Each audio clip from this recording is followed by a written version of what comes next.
What's up, guys? Justin with the Podcast Dojo. Here on Abandoned Locations, we are going to talk about Eckerd drugstores.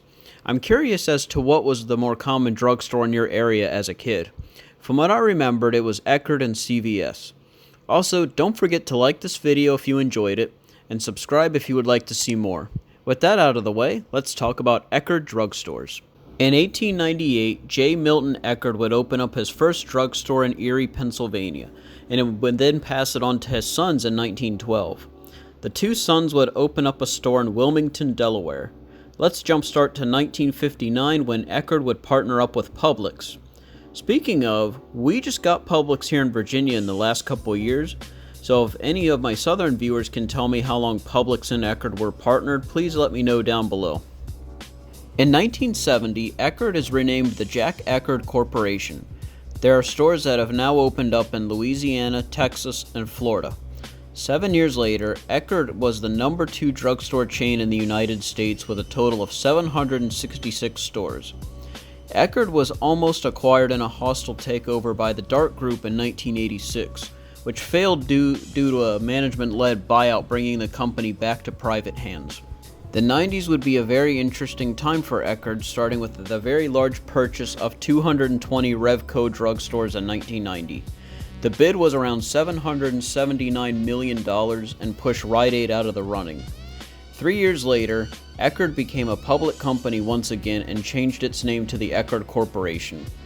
The most interesting change, at least in my opinion, is that in 1997 when JCPenney partnered up with Eckerd. Penny's would merge their very own thrift drug into Eckerd. This even involved listing Eckerd items in the JCPenney catalog. This is very interesting because I don't even remember JCPenney's having a drugstore. In order to keep up with the rise in department stores like Kmart and Walmart, Eckerd began carrying more food items and beverages. They even diversified their product lines, such as adding new upscale fragrances to their cosmetics department. Regardless, the partnership with JCPenney's proved to be fruitful.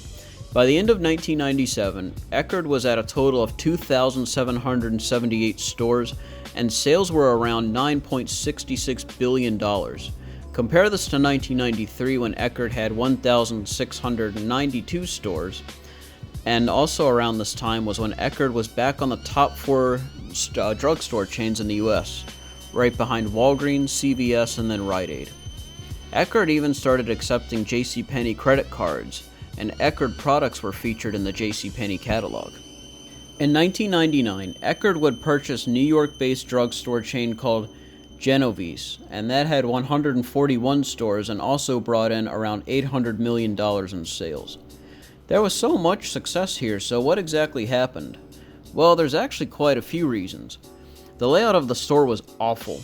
Stock rooms were closed at one point, with merchandise instead being kept in the stores, making the store very unappealing to walk through.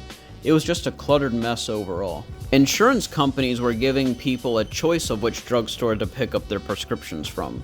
Most of the time, people would pick whatever chain over Eckerd. Eckerd also couldn't keep up with the competition, including their technology, and by that I mean they could not improve customer service. And finally, all the acquisitions functioned as multiple chains rather than coming together as one chain. This resulted in Rite Aid purchasing the company in 2007 and converting all remaining Eckerds into Rite Aid. So that was Eckerd drugstores. Let me know if there was ever any Eckerd drugstores in your area. Anyway guys, hope you enjoyed the video, hope you learned something, and I'll catch you next time.